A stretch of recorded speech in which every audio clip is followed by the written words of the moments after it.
Hey guys, welcome to the Field of 68 YouTube channel. If you like what you see here, hit that subscribe button and you'll get more college basketball content just like this. Quote, beginning with our game at Maryland, Dug McDaniel will not travel to road games until further notice. Doug will dress for home games. However, when we are away from Ann Arbor, he will work towards meeting several academic goals he has set and needs to meet. End quote. Dug McGottlieb. What the hell is going on with Dug McDaniel? I don't know. I'm really a teammate of mine when I played in the USBL and the CBA, a guy named Darren McClinton, who played at he played James Madison or George. Yeah, he played James Madison. He was a bucket. He's a huge workout guy in the DMV, and he trained him. And he's like, I got no idea. He's like, some team rule stuff. Well, they don't test for weed anymore, and if it was weed, then you'd be suspended for more games. If it was academics, then you're suspended for all the games. Like, is it because everybody's going to try and poach you when you come to their campus? I have no idea. I think it is academics. I think it's academics, Doug, unless they're trying to throw a curveball at people. But everything that I've kind of heard over the last week or two leading up to this was, it was academics. He was trying to get eligible. But I've never heard anything like this. I mean, but he's eligible at home? But how? Well, I understand. It's home versus road. What is going on? Because first of all, I know what you're going to say. Well, you're not going to miss any classes. Hey, newsflash, right. None of them go to class anymore. They take them all online. Duh. Now, maybe Michigan's like, hey, we're going to make our kids go to class. Huh? Go ahead, Matt. Go ahead. The one thing I'll say, and it's not very clear in the release, is that they said he'll be dressed for home games. Does that mean he's dressed but not playing, or does that mean he's going to play and then when they go on road trips, he's going to stay home?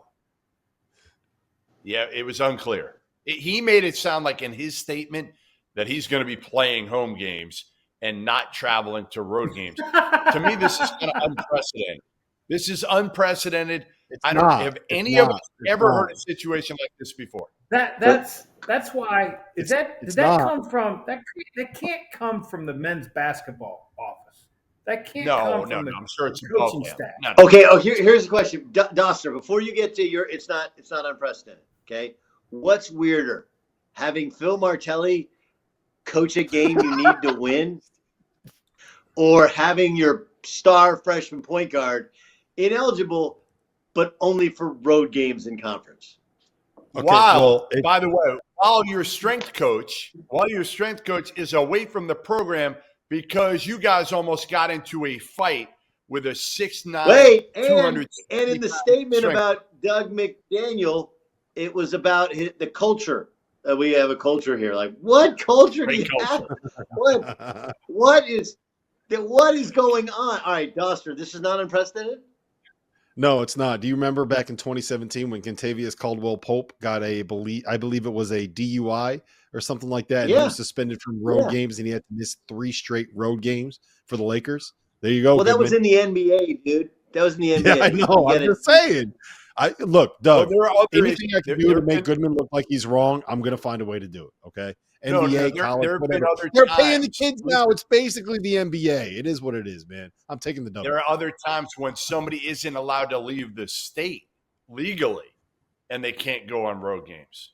That's the only other thing I could think of, something like that. But that's what he was. Talking about. That's what Dauster was talking about. Kentavious Caldwell playing for the Lakers. Right. He had to stay. This is a real story. He had to stay in a detention facility, and his only way to get out of the detention facility was to have basketball. So this is a true story because you guys know Miles Simon's like my best friend. So he would be everybody get in at like 7 a.m. Like Kentavious Caldwell-Pope was already there. He'd say, hey, I gotta get to the gym.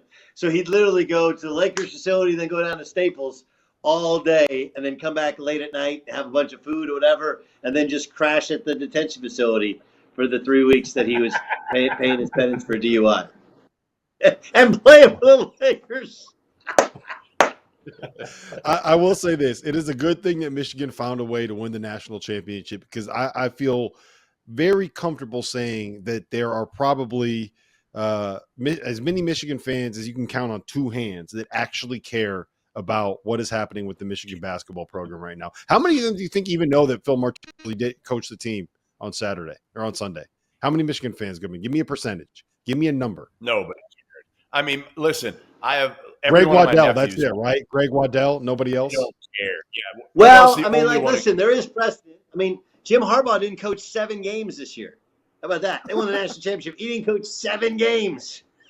That's amazing. He got paid $9 million. He didn't coach 7 of their 15 games. What a man of the greatest country ever. Maybe that's the blueprint. Maybe Juwan thinks that's the blueprint to him winning a title this year. Thank you for watching the Field of 68. If you've enjoyed what you've seen here, hit that like button, share this link with your friends, or check out the description for some other places that you can consume Field of 68 content.